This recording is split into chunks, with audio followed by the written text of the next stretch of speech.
Okay, our next talk is going to be on, it's a great talk on opportunities with startup companies. And we're very pleased to have Dr. Mehul Mankad as our presenter. Dr. Mankad serves as the full-time CMO, Chief Medical Officer for two related startups, Peak Health and Nevada Behavioral Health. Oh, Both, hey, Jim. Sorry, yes. real quick. You're reading an old intro, not the one we used for October.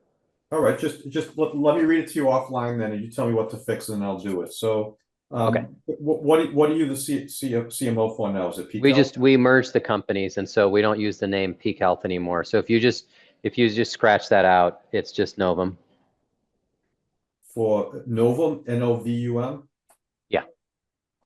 All right. Innovator.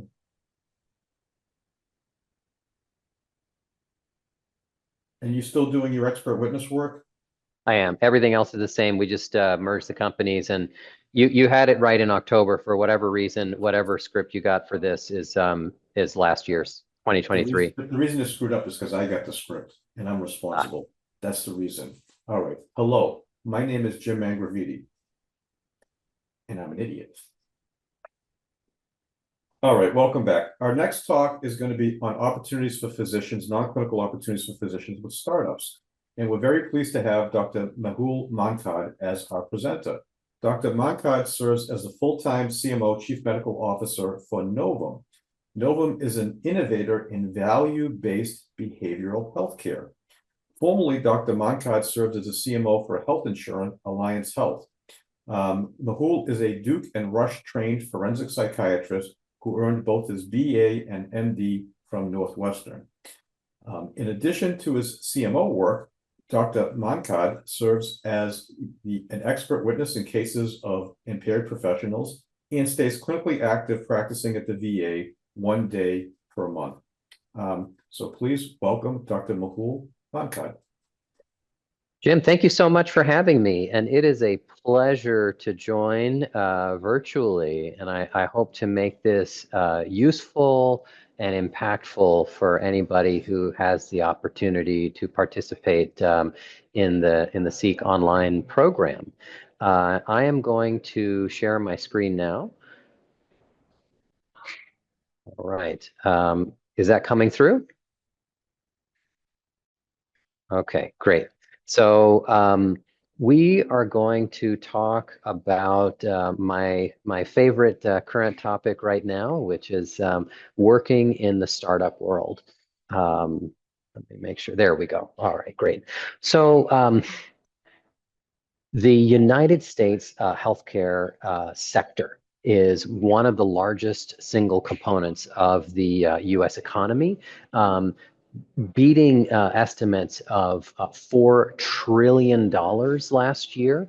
When I was in medical school, there was this concern that the U.S. healthcare sector was, going to eclipse 10% of the U.S. GDP in total, and now it's around 20%. So healthcare is here to stay, and when you get to numbers in the trillions, a lot of people take notice. And there's opportunity for kind of doing the same thing in a lather, rinse, and repeat cycle, but there's also opportunity for innovation. There's an opportunity to try to do more and get better health outcomes with the dollars that are being spent.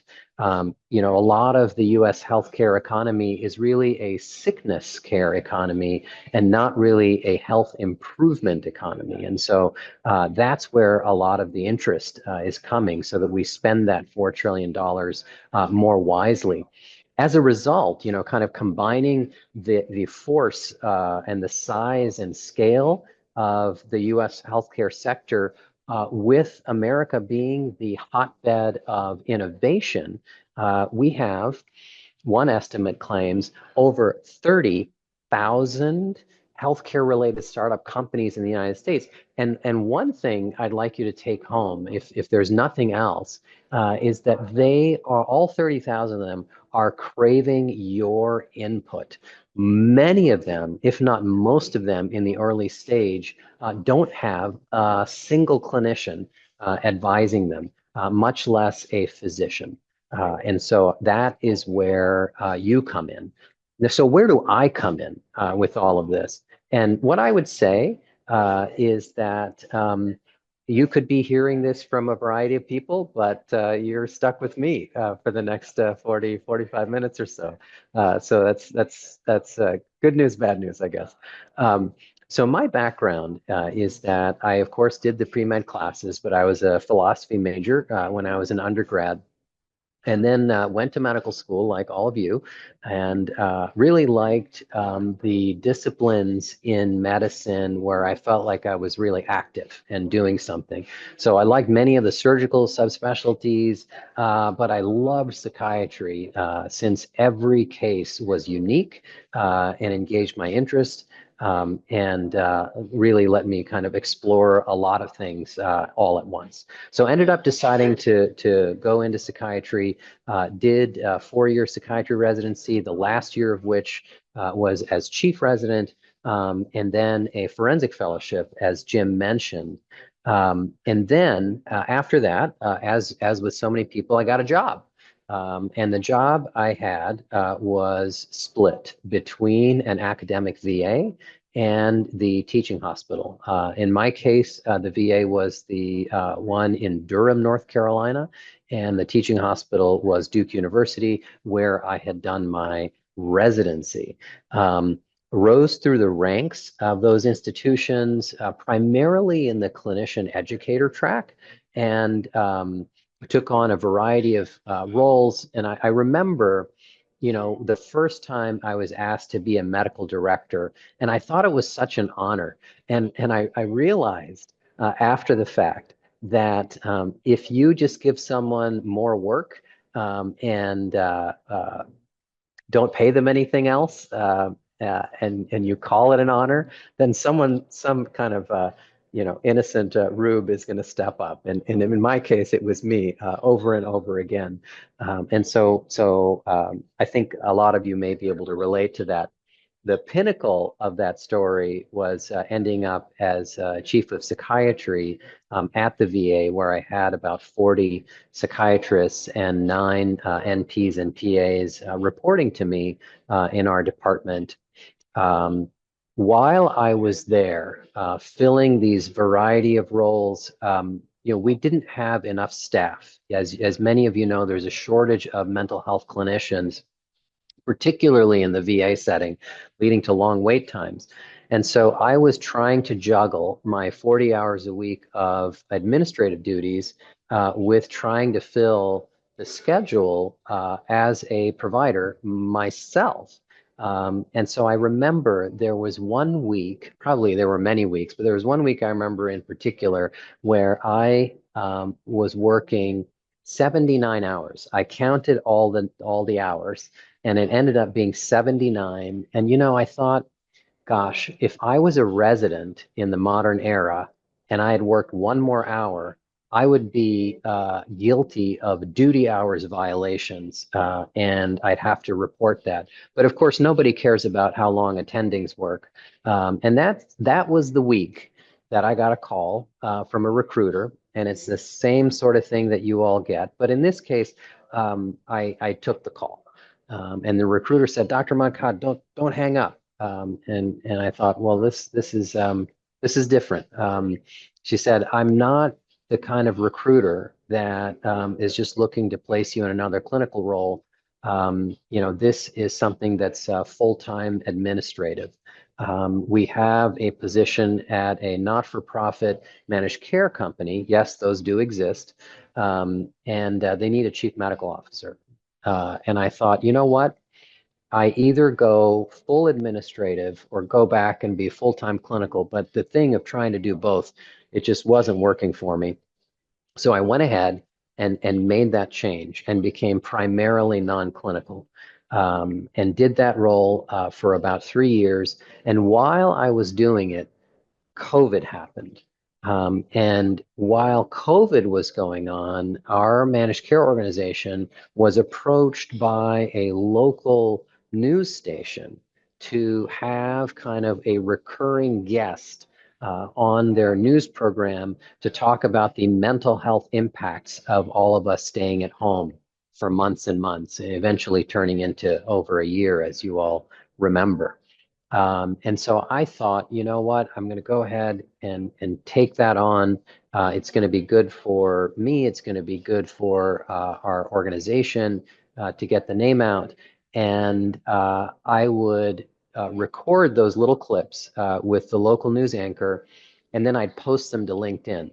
Well, I guess they got some traction because a few years into doing that sort of work, I was recruited by an investor to help run a startup company called Novum Health. And that was, you know, kind of one thing leading to another, and here I am. So I would say it's really in the last 6 years or so that I have primarily been in the non-clinical domain. I have kept my license, and as Jim said, I do approximately one shift a month in an ED as the emergency room psychiatrist, and I love it much more than I did when I was doing 79 hours of it a week, but that's not my primary role. The piece I'd like to say about my story, and it's a little bit hard for me as a psychiatrist to talk so much about myself. I'm usually more into listening to other people talk about themselves. But I want you to take away from my story that nothing is wasted and that nothing you've done, whether you're at the beginning of your career or you're a mid-career person like me, or more senior and farther along and looking for a change, that really everything you've done has some pearl that you can extract from it. So in my case, you know, choosing philosophy as a major really helped me develop my critical thinking skills. Like all of us, going to medical school gave me the fundamentals and the language and the knowledge that we all take for granted, but that is highly prized by people who did not go to medical school. Then specializing in a discipline of medicine, which is in very high demand, has had a great amount of potential that has been unlocked for me. And even though at the time, those medical directorships that I took on and the leadership roles that I held may not have felt that rewarding in the moment, they helped me understand how to manage people and think through the problems of very complex patients, because all of those were kind of accretive and would come to me on a regular basis. The pivot for me was really jumping into the managed care side and starting to ease away from thinking about individual patients and their problems to thinking about the health of a population. So the combination of those last two experiences really helped me in my journey to where I am now as a chief medical officer of a startup company. Just want to talk a little bit about what my day is like. Tend to wake up, you know, at the same time as a lot of people. I like to get my exercise out of the way in the morning, and I take a shower and then get on board with my work day. Typically, try to get stuff done before meetings roll in. Meet with the C-suite, and you know, in our startup company, I am the only clinician at that level. And so, you know, we have finance and marketing and operations and others represented, but I am the only clinical voice. And so my voice is heard and it's respected, which is really worthwhile. After that meeting, meet with the COO. And one thing you'll notice when you work in either the C-suite of a large organization or in a startup like me, the CMO is kind of the brains of the organization, as it were, but the COO is the muscle. And so what you really want is for the CMO, the chief medical officer, or the medical director, and the COO, or the people in operations, to be in lockstep. If that's happening, it's a really good day. One thing to be aware of in the investor-backed startup world is that it's all about scale. We're always trying to grow the number of people we serve, grow the markets where we're operating, grow the types of things that we are offering. And so if you're comfortable being out there and putting yourself out there and being enthusiastic about sharing what your organization does, then you'll be invited to that table to pitch your ideas. And those could be to a variety of external folks. They could be to investors. They could be to partners that you're trying to work with. They could be to vendors whose skills you need, or they could be to other stakeholder audiences.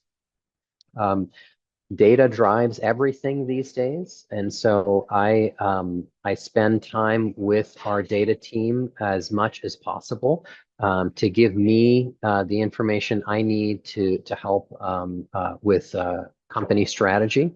And then, of course, I've got to reserve time for my clinical team. That's the engine that makes everything work, at least in our case. Again, kind of like in the early morning, I try to carve out time every day to turn off all the meetings and get stuff done. You wondered what the acronym was for. Well, you can substitute the word stuff for whatever else you want to. And then try to end my work day with being on the same page, not with our COO, the Chief Operations Officer, but with the CEO. Sometimes he calls me when he's driving to the gym. Sometimes I call him. And this is a much more high-level conversation than with the COO. We are bouncing ideas off of each other and really trying to move the organization forward at the 100,000-foot level. And that is really a pleasure. To have the ear of the person who is making the final decisions about the organization is really a pleasure. So I'm excited for any time that I get with our CEO, and he is the person who directly supervises me in the organization. It's very important for us as a family to eat together. And given that I am also married to a physician who is non-clinical, she is a researcher in pharma now. I am the person that preps the meals. And so it might be while I'm having that conversation with our CEO, or it might be before or after that, but get dinner ready, eat together with the family, and then the kind of the scheduled part of the day is over. My role happens to involve a fair bit of travel. Not all startup company physicians do that, but my position does. And so I'll end my evening after maybe watching some TV with my wife with packing for a trip and then leaving the next morning. So what are startups? You know what they are. But the kind of the definition is that they are small and that they typically begin with a single idea or a cluster of ideas, and that the founder, the creator of that idea, is still around. The idea typically involves doing something differently than the way things have been done before. Because, you know, if you were just going to do the same thing as everyone else, you wouldn't need a startup company, would you? You would just kind of work with an established entity in the environment that just does that every day. Startup companies rely on external capital. Even if the founder of the startup company is independently successful financially, they may not want to put all of their personal capital at risk. And so they typically attract capital from the outside. And the way that startups grow, as you all know, is by attracting great talent. And one way that you attract that talent, besides paying them, is by offering them equity in the company. So you offer equity on the one hand to investors. They get a piece of the organization, and in return, they fund the operations. And you also offer equity to early folks in the startup company to attract them to work there. These are examples of some startups that we all know and love. And of course, every healthcare company wants to be the next Apple. So what is our startup company? I'm not going to spend a lot of time on this, but our organization was founded almost a decade ago in Nevada. It was purchased by an investment firm about 5 years ago. And I was brought on almost 3 years ago to take the market from Nevada and expand it across the United States, but particularly into the Eastern US. And excited to share that right now, as of recording this, we are heavily expanding in Florida. And so excited that we've achieved one of the markers that led to me being hired by this organization. And so what do we do? Well, we take on contracts from managed care organizations in a full risk environment and increase the amount of access that patients get to early outpatient mental health care.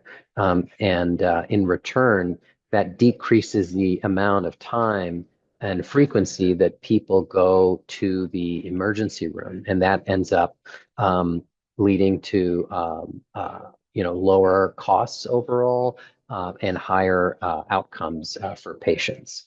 And it ends up not being that interesting to outsiders, but the bottom line is for patients, they get in to see a psychiatrist within a day or two instead of having to wait weeks or months, which is awesome.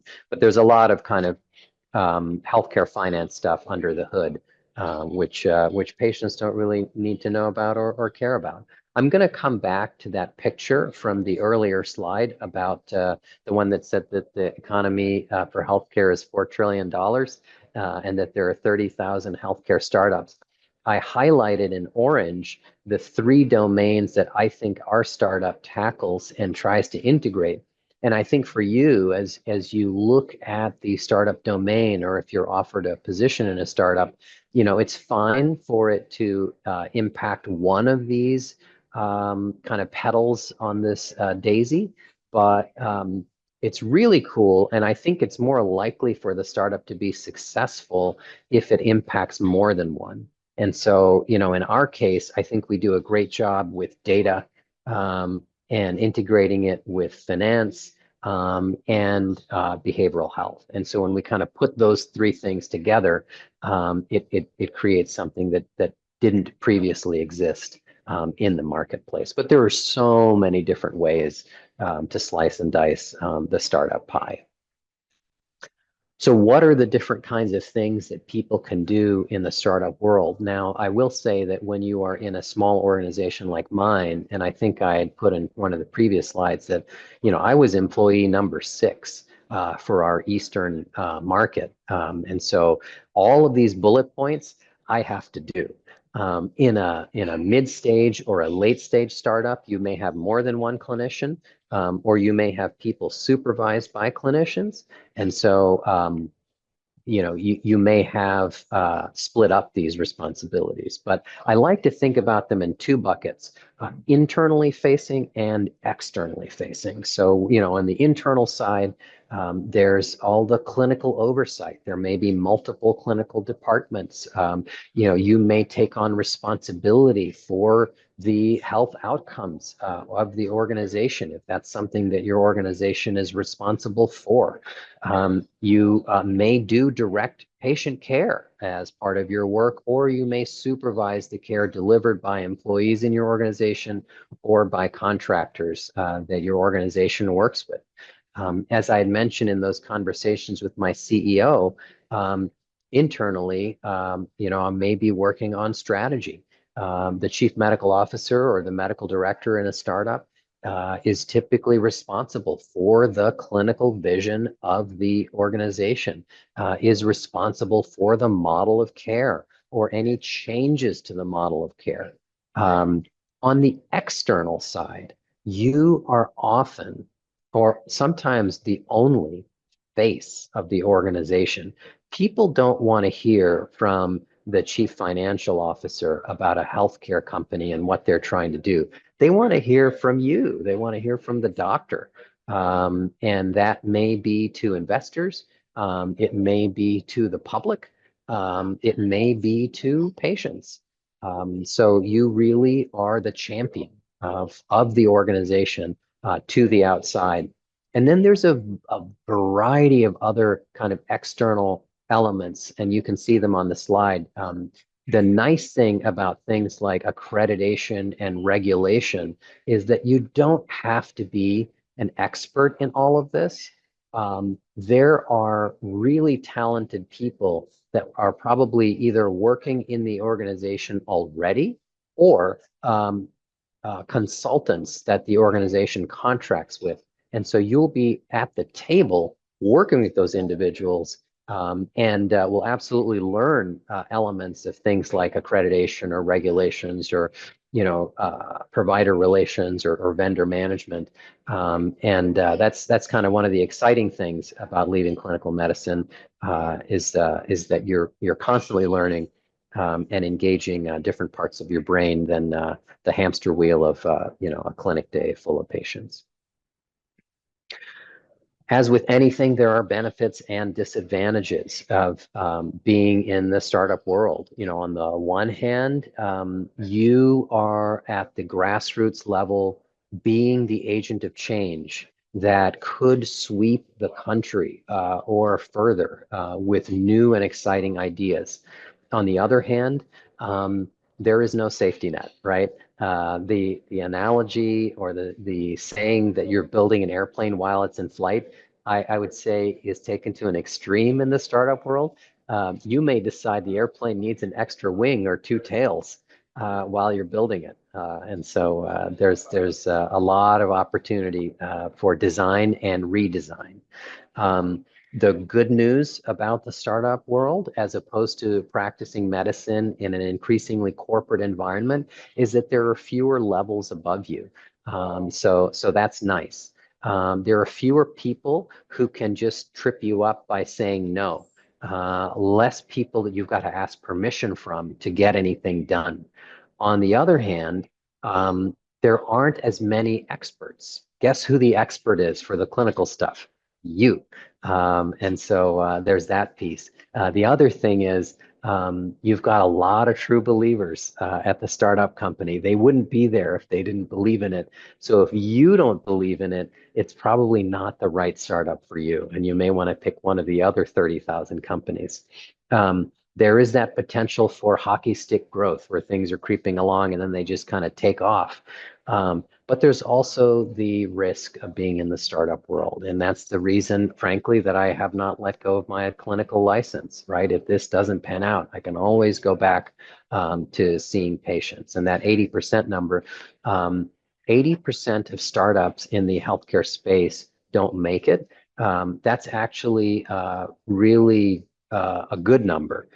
It's much higher than 90% of tech startups not making it. So the fact that 1 in 5 healthcare startups with little bitty companies like mine are wildly successful is amazing, frankly. Startups are never boring. On the other hand, if never boring makes you nervous, then it's probably not the right environment for you.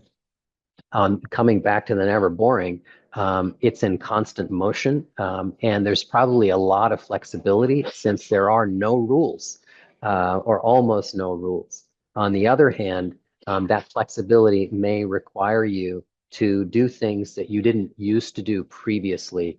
And in my case, it ends up involving travel, which is not so bad.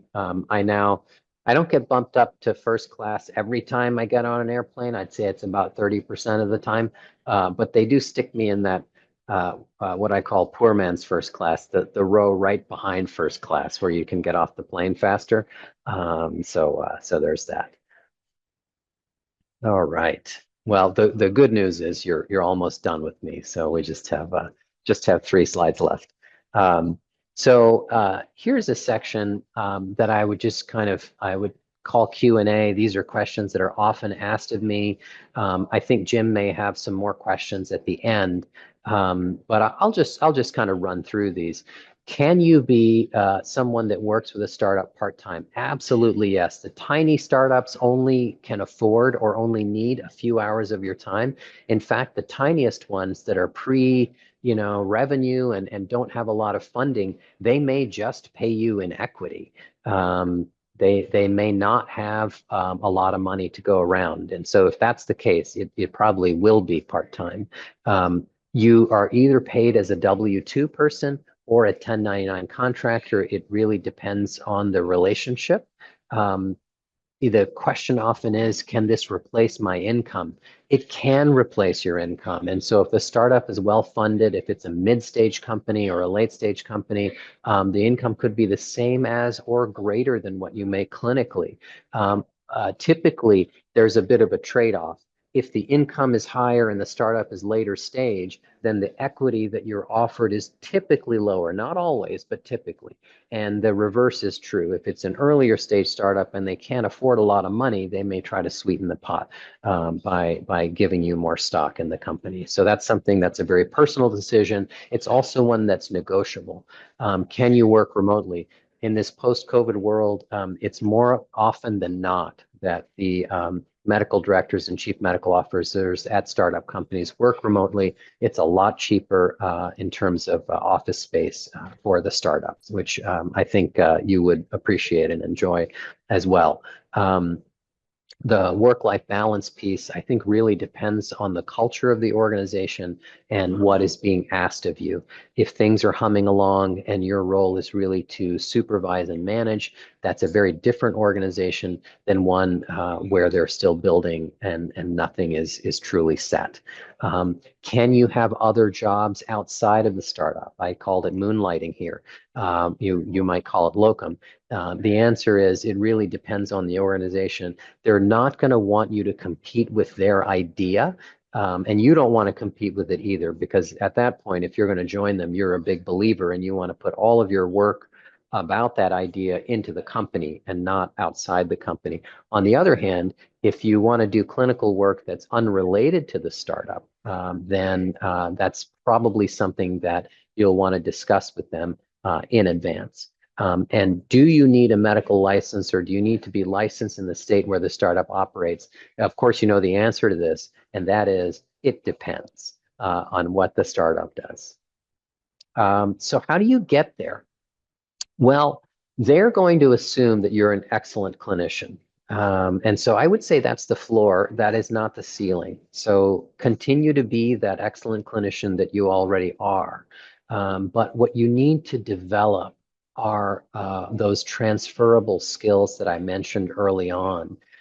So if there are committees at your hospital or in your practice, if there are medical directorships, if there are community organizations, for example, organized medicine societies that you can work with, any of those entities, you should get involved if you're not already, and show that there is more to you than the doc in a box seeing patients. The nice thing about social media engagement as a physician is that it's really just sweat equity on your part. So if you're going to show people that you are busy with your chapter of your professional society in your state, then do it. Post about it on LinkedIn or on other websites so that people can know. In particular, with something like LinkedIn, if you're posting relevant information that is impactful to people that are trying to change the way that healthcare is going in our absolutely kind of fragmented and broken healthcare system, then that will get the attention of folks looking for leadership, both in the startup world and in the non-clinical domain. There are conferences out there where you can learn a lot and meet people and start that networking piece that you haven't even considered. I'll give you an example. You know, if you're interested in the impact of digital health and technology and kind of the intersection of all of those things, there are conferences for that that are not primarily for physicians. Going to those conferences, meeting people, and participating in that networking is a great way to get your foot in the door with companies that may be thinking about things the same way as you, or may have ideas that you're really excited about. There are opportunities to join boards.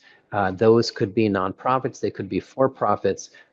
They, again, may not come with income, but they will come with experience. They're also things that you can put on your resume, and with the company's permission, you can put in, again, a social media post like in LinkedIn, and that can increase your visibility. Those last two things, the networking piece and being on the board of a startup company or a nonprofit organization, will introduce you to a different breed of talent, folks looking for talent, that kind of talent acquisition folks or recruiters that will be placing people into medical directorships and chief medical officer jobs in the startup world.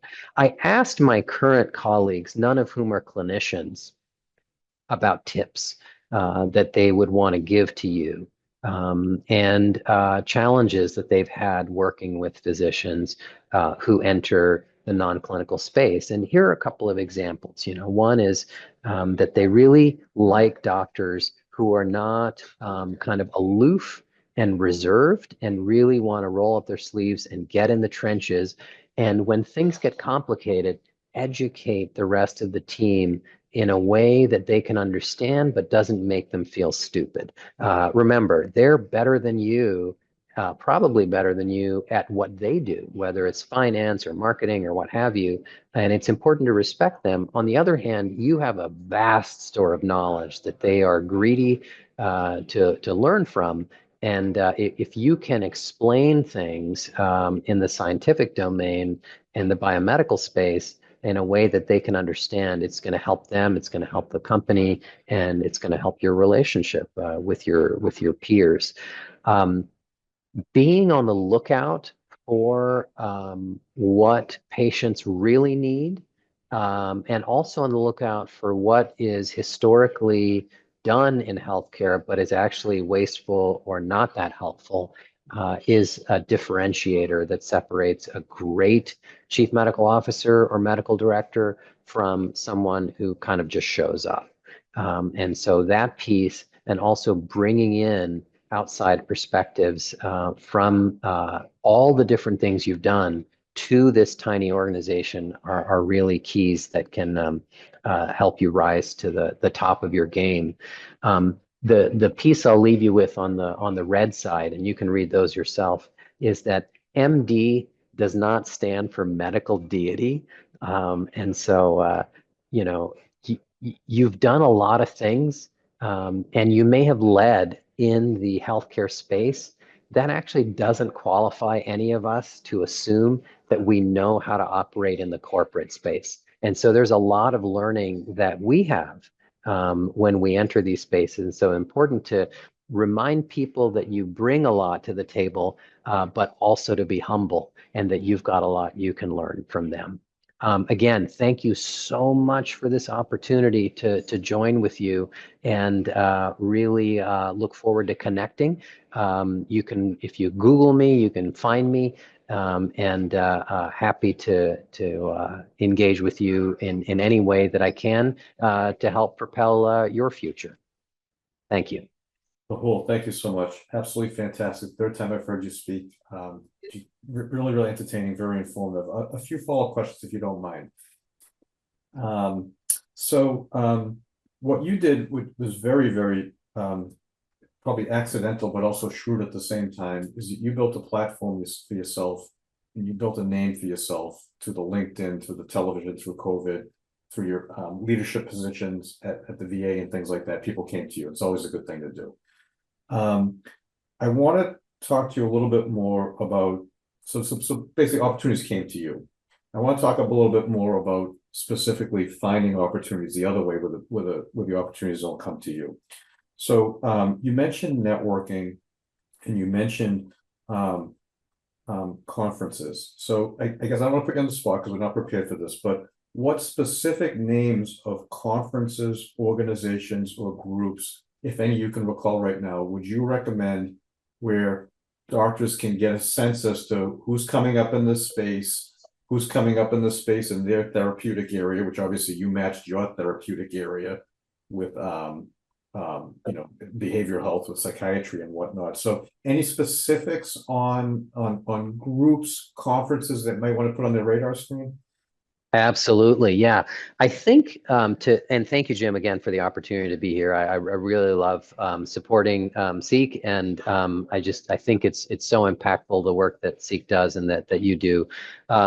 So in terms of conferences, I think doctors like to stay in their lane. We're rule followers usually, and that has served us super well, but it doesn't actually serve you that well when you're thinking of leaving clinical medicine. So it's okay to go to a conference. I know this sounds crazy. It's okay to go to a conference where you don't get CME. I think one that I can offer you that is a very disruptive conference that prides itself on introducing all of its attendees to ideas that they didn't have before they attended is the health conference. It's HLTH. So some of the letters are missing. It's a very large conference. It happens in Las Vegas, and it's typically in the fall. And it's not just technology and healthcare. They have other sorts of disruptive individuals, very interesting speakers that cover a range of topics. But really, a lot of the action happens in the hallway, in the exhibit hall, for example. And so, you're going to go to the talks, you're going to ask questions, you're going to meet with the speakers, after their session. You can give them your business card, but you're also going to go to the booths that are staffed by people who may be like-minded with you, and introduce yourself. And then after the health conference or other ones, you're going to reach out to them, or maybe that night, every night at the conference, you're going to friend every single person that you met on LinkedIn. And suddenly you'll grow from having no presence there to having hundreds of contacts. And then you'll interact with them through that platform. I think that's one. In my specific area, there's actually a conference called Behavioral Health Tech, or BHT. And that's a much smaller meeting, but it's where people are sharing their ideas that are more narrow. But that's another conference that's really not designed for clinicians to get CME. It's not all about sharing randomized controlled trials and studies. It's about that very specific domain of digital health and mental health. Awesome. And I would imagine then, I'm just guessing, that there are also LinkedIn groups and specific kind of more narrow networking platforms online and publications dealing with healthcare innovation. And would those be good things to read and to see? I mean, okay, I'm in the space of nephrology. There's a new kidney thing coming out. There's a startup. I can reach out to these people. Oh, that's a great idea. Yeah, you're absolutely right. There are journals now for digital health. There are conferences probably in every specialty area. I think the Telehealth Association has its own conference, for example. It's extremely well attended by people from all different specialties. I think you're absolutely right. It's not just going to meetings, it's engaging with print, and it's also contributing. I think in the modern era, we call it content, but there has been no easier time to share your thoughts about how you think the healthcare environment could be better. And you don't even have to say it. If you're just writing those things down and putting them out there for other people to see, and you've developed that network, it ends up being synergistic. See, I used one of these corporate words, which all these people like to use. It ends up really being a force multiplier in getting you where you really want to go. Awesome. And last question. Do you have any job boards that are specific to healthcare startups that you're aware of? Yeah, that's something that I would like to develop. If I had the time and money and I wasn't working in my current startup, I think there is an unmined domain of developing a job board for physician entrepreneurs and people interested in the startup community. Maybe you and I, Jim, could take it offline and create one. All right, That would very be a good. cool idea, actually. We'll keep it secret now. Shh, we can't tell. That's right. The last question is, I want to talk about the equity a little bit. So Yeah, can you talk a little bit, now we don't need to get to your situation, but just generalities. So typically my understanding is there's some type of lockups and restrictions on the equity that somebody would receive working for a startup. Could you just briefly and generally talk about that, sure. Doctor? Yeah, it is very confidential, and you'll learn a lot of terms that I didn't know prior to 3 years ago. Things like cap table and dry powder and all kinds of things that are relevant to venture capital, private equity, the startup world, and they are interesting and exciting to learn. Um, the types of shares available vary, and the ones that are typically offered, but again, not always, because every deal is different. The ones that are typically offered to people in the position that I'm in are the kinds of shares that people loosely refer to as incentive shares. And so they have to do with my work in the organization, and they're granted based on growth. And so if the company achieves a certain scale or size, and if I remain employed, then certain triggers are met. And it could be all at once, it could be stepwise. There are a variety of ways to kind of structure that. But it's not one of those deals, if you're wondering, in terms of get rich quick, there's really no get rich quick option where, you join a startup company, they give you a certain number of shares, and they always sound ridiculous. They're like, oh, I'll give you 100,000 shares, and you're like, oh, cool.